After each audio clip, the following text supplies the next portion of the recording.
Boston College are big underdogs, but they still can beat Pitt, and I'll explain how they can do that.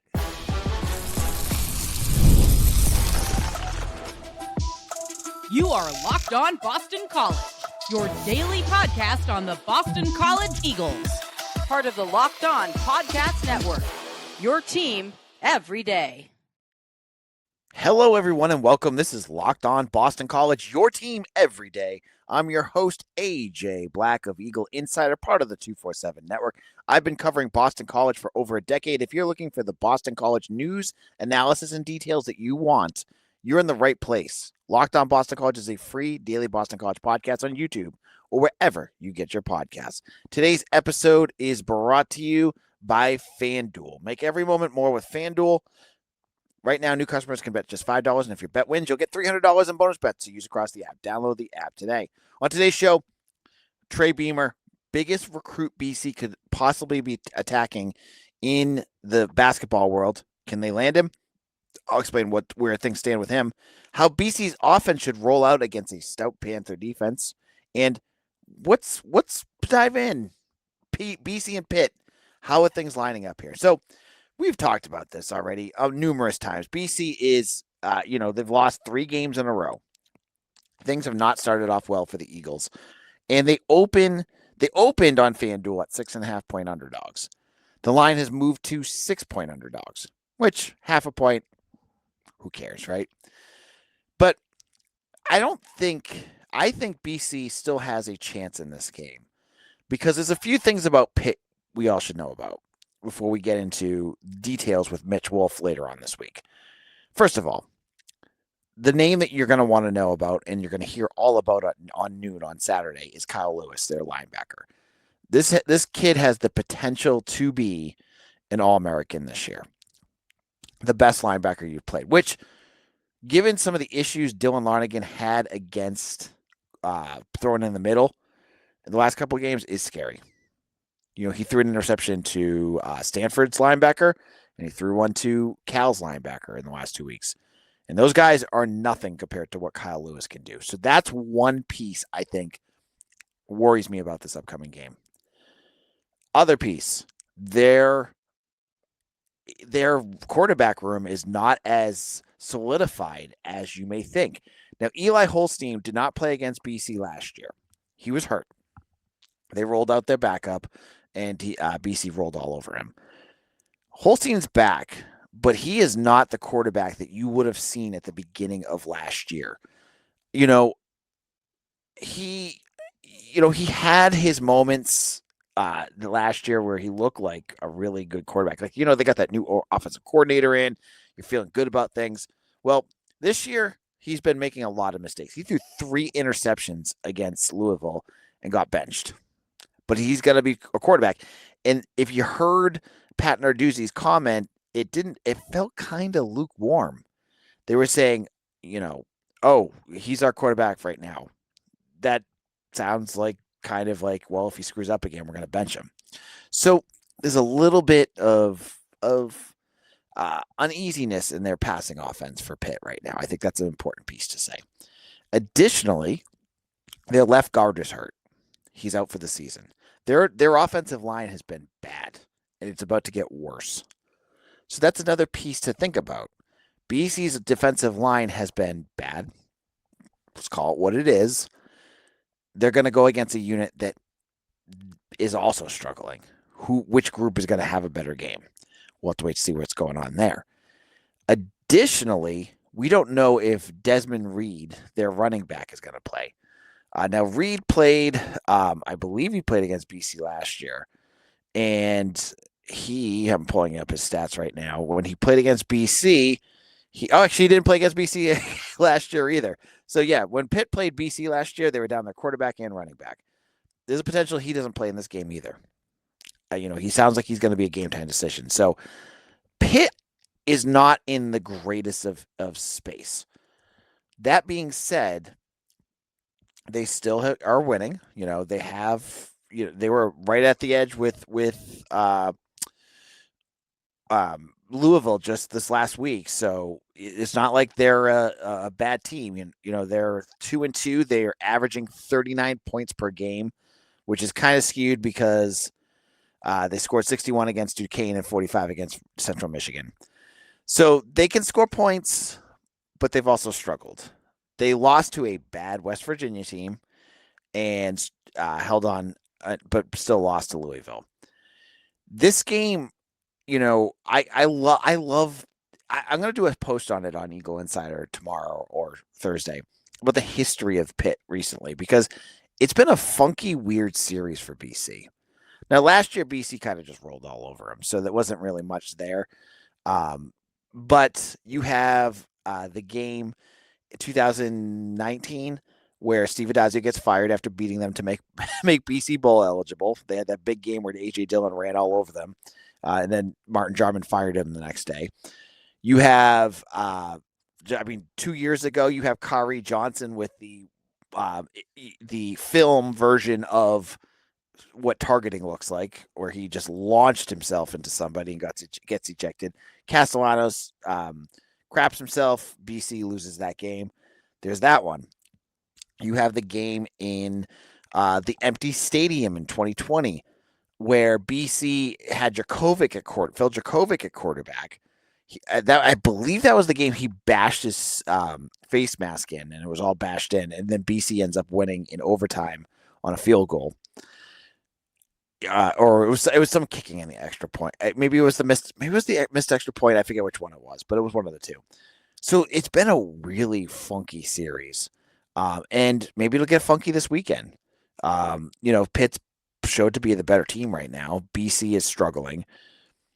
Can BC get themselves back together to win a game like this? I don't think it's out of the realm of possibilities, but from now on, I am in show me.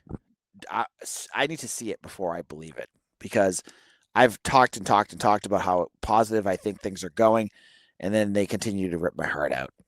And, they make me look foolish at times. So I want to see BC win before I start to make any more bets for them to win. So 6 points, it seems like a lot, but who knows? The way that BC's defense is played, a touchdown might be the way to go here if you're looking at how things could go in this game. Now, in a moment, how should this offense attack Pitt's defense? I'll explain my thoughts on that in just a moment.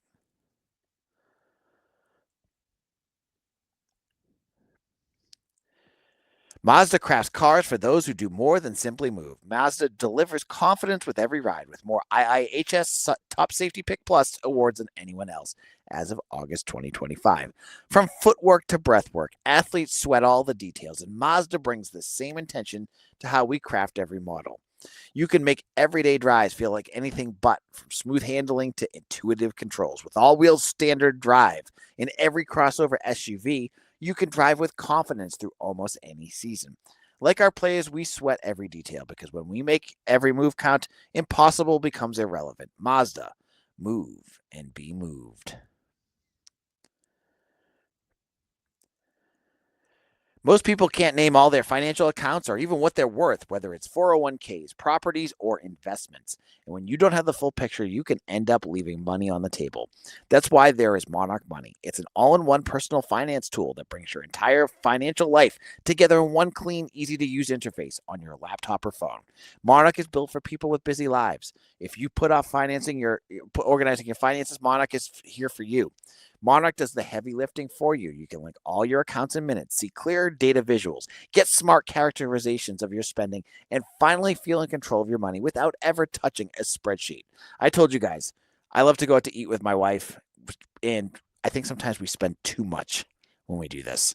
And with this Monarch Money, I've been able to save and be able to track what we've been spending, so that we are more in control of our finances. So don't let financial opportunities slip through the cracks with you. Use code LOCKEDONCollege at monarchmoney.com in your browser for half off your first year.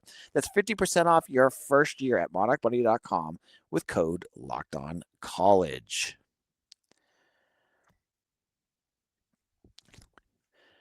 Welcome back. This is Locked On Boston College. I am your host, AJ Black of Eagle Insider. Thank you all who are my first listeners who have made Locked On Boston College your first listen every day, whether you're doing your laundry and you turn on my sultry voice to listen to your Boston College news. I want to thank each and every one of you. And if you are just checking us out, maybe you found us about us on TikTok or Instagram, thank you. And hopefully you will hit that like and subscribe button and become an everydayer yourself. Now, Pitt's got the 7th rated run defense in the country. Now, I was going to go, before I started to dive into Pitt earlier this week, I was like, you know what? I'm going to do a whole segment on how you've got Turbo Richard running. You've got a good offensive line that's starting to show what you're hoping for them to show. Lean on the run. But after looking at what teams have been able to do on the ground, and teams are averaging just over just under 2 yards a carry against this defense. I got to say, I don't think it's the best idea to be going in here and saying, run the rock, pound the rock. Because, yeah, you look good against Cal, but you don't need your run offense to sabotage everything that you've been doing. I think it needs to be a healthy mix. And if you can get that run game going at different points, then all the power to you. You go out there and you do that. I just sense it's going to be hard. When you have Kyle Lewis out there, backing up your defensive line, which has been playing pretty well as well, it's going to be tough sledding. I don't care who's on BC's offensive line. If Jude Bowery's back or if you have Robert Smith out there, whatever the case may be, it's going to be tough. So, looking at their pass defense, you see a different story. They let up 330 passing yards against Louisville this past week. They can be passed on. This is a game where DYLAN LONERGAN's now on start number 5. You have to hope that maybe he's seeing things and that Will Long, who is, on game 16 as a coordinator, is starting to learn too what they can and can't do, which is stop relying so much on the wheel route. Use some more of your playbook because you've got a quarterback that can make some reads, he can make some plays. And for the most part against Cal, he did. If you watch the film, for the most part, he was doing what you needed him to do. It was just those mistakes were just that brutal. So I think BC needs to still be a little bit more pass heavy in this game. I think you need to make them honest with your run. And if you can open things up and you start to figure things out, then start down that path. But if it's struggling, it's going to have to be on DYLAN LONERGAN to fix this. It's going to be on DYLAN LONERGAN to lead that offense and get points for BC. Pitt can score points. That has not been a problem the last 2 years under this new offensive coordinator for Pat Narduzzi. They're going to score points. So you need to be able to answer that. And you're on the road. That's the other big piece. You're on the road. Can you do that?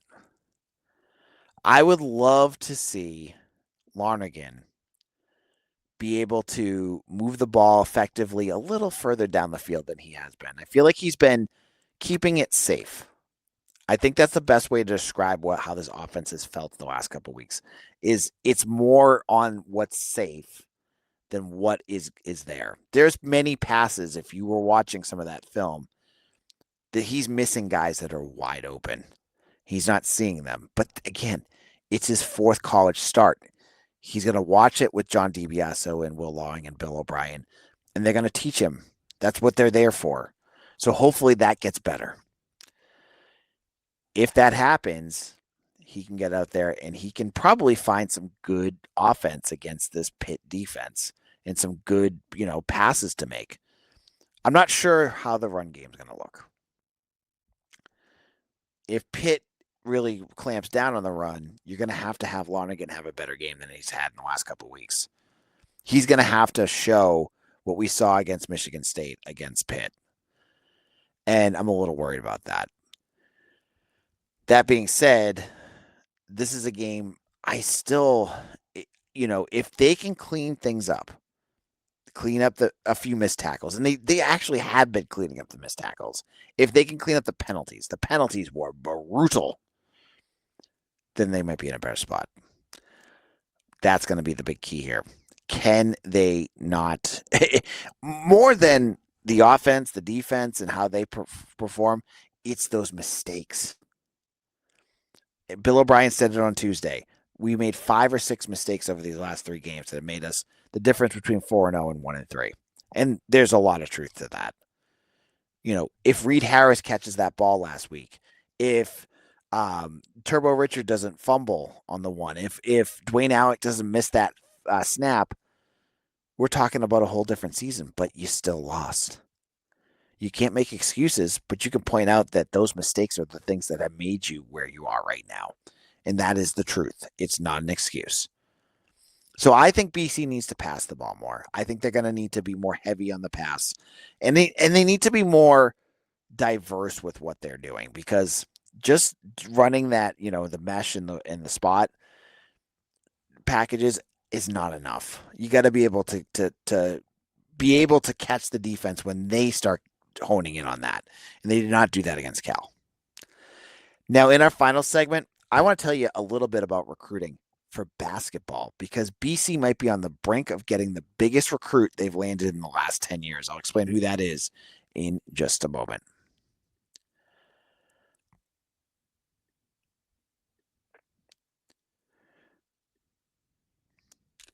The NFL season is here, and FanDuel has an offer you don't want to miss. Right now, new customers can bet just $5 and get $300 in bonus bets if you win. That's right. Pick a bet, put down $5, and if you hit, you'll win $300 in bonus bets to use across the app. I love FanDuel. I was looking at the Red Sox versus the Yankees. It was over under 5.5. I went the under because I saw Garrett Crochet was pitching and Max Fried. I thought, pitching duel, go under. Boom. Easy to pick right there. It makes watching football, baseball, everything so much more fun. And whether you're a casual fan or love diving into the stats, FanDuel makes the game day experience so much better. So what are you waiting for? Visit FanDuel.com to download the FanDuel app today and get yourself started. This episode is brought to you by Square. Your favorite neighborhood spots run on Square. There's certain businesses that make the neighborhood the neighborhood. These are the places that become an extension of home. Whether it's a sports bar dedicated to your local team's fan base, the spot with the best wings for in-town game day, or that beloved local chain that's been rooted in your community for years. These businesses are what bring people together.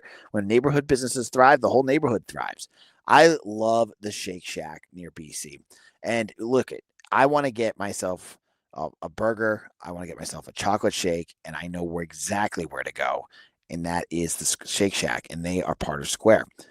Now, Square is a proud partner of more than 4 million neighborhood businesses around the world. You can go to square.com/go/lockedoncollege to learn more. But before you do, go support your favorite neighborhood spot. You'll be happy you did. Square.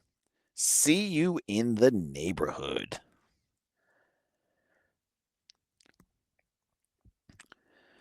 Locked On Boston College, AJ Black of Eagle Insider here. And I thank everyone who's made us your first listen. And if you're looking for a second listen, check out Locked On ACC with Kenton Gibbs and Alex Dono. They've been talking everything ACC related, and you want to make sure you hear that on YouTube or wherever you get your podcast. Now, I don't talk much about basketball here because, look, I look at the statistics, and I mean, you just watch things at Conti Forum and you know things are pretty rough. And people don't want to talk about basketball. But maybe things are changing right now. Maybe things are getting better. Because on Friday, 4-star point guard Trey Beamer of IMG Academy is about to announce his commitment. According to Jake Weingartner of Phenom Hoops, he says it's down to BC and Maryland. Now, you hear that, and your first initial thought is, he's going to pick Maryland. he's going to pick Maryland. It's a 4-star recruit. He's number 70. I think he's number 79 in the country, or in the top 70 to 80. He's going to pick Maryland, right? I thought that. I'm skeptical. Look, I've watched enough BC basketball to know if you're a good recruit, why would you come to BC? That being said, shortly after he announced that he would be making his decision, 2 crystal balls from Maryland writers point towards BC. Now, if that doesn't show you that maybe things are heading in the right direction with this kid, I don't know what is. Now, there's buzz that Maryland's not all that interested. Whatever. Listen to this. This summer, he played on his AAU team, the summer leagues. He was averaging 20 points per game. He has offers from a ton of schools. When you have a kid this good, people are going to want him. And, who's supposed to be taking an official visit to Mississippi State on Saturday. I don't think that's happening. He's got offers from Virginia Tech and Florida State and Wake Forest and USF and a few other schools. So the interest is definitely there. It's just BC seems to be in a good spot with him. This is great for Boston College if this happens. TREY BEAMER was averaging 20 points per game during the summer, was one of their top scorers. And you have to go back to Jarris Hamilton, who ended up flaming out at BC and never became much of anything, to find a recruit that is a higher rated recruit. And that's it. That Jarris Hamilton, according to 247, is the highest rated recruit BC's ever landed. TREY BEAMER would be number 2. You would also have one of your top 5, I believe. Akbar Wahid is right up there.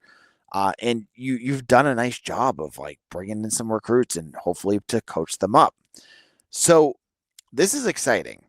Now, I know there's a lot of folks out there that are like, well, is Earl Grant even going to be here next year? Well, that's the $1 million question, but you got to keep recruiting. You can't just give up. And, if things don't work out, maybe Beamer ends up staying anyways. But there's a lot of basketball left to play. You've got an interesting team. I would call it interesting to see where they could get to. Jason Asamoah with Chase Forte coming in. Kopke, you got a couple different other guys that are coming in. Maybe they're going to be the spark to go along with Donald Hand. And if you have a good season, then this is where things take off. But I'm really excited for TREY BEAMER.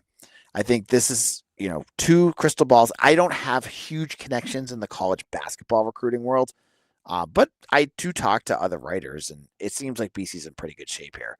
So we'll find out on Friday on that one. Now, this isn't just the only recruiting news, because BC football also has a recruit that is committed, but we don't know the name of that yet. Well, I know, but I can't. I got to wait for the kid to announce. So on Monday night, Spencer Dickow, obviously the general manager of BC basketball, he tweets out one of those all in, all the good guys stay local type of things. So I can tell you it's a local recruit and someone BC has offered before. So that's the key in class of 27.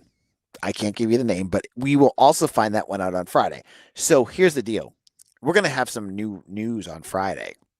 My goal for you, hopefully, is to go live after the second announcement.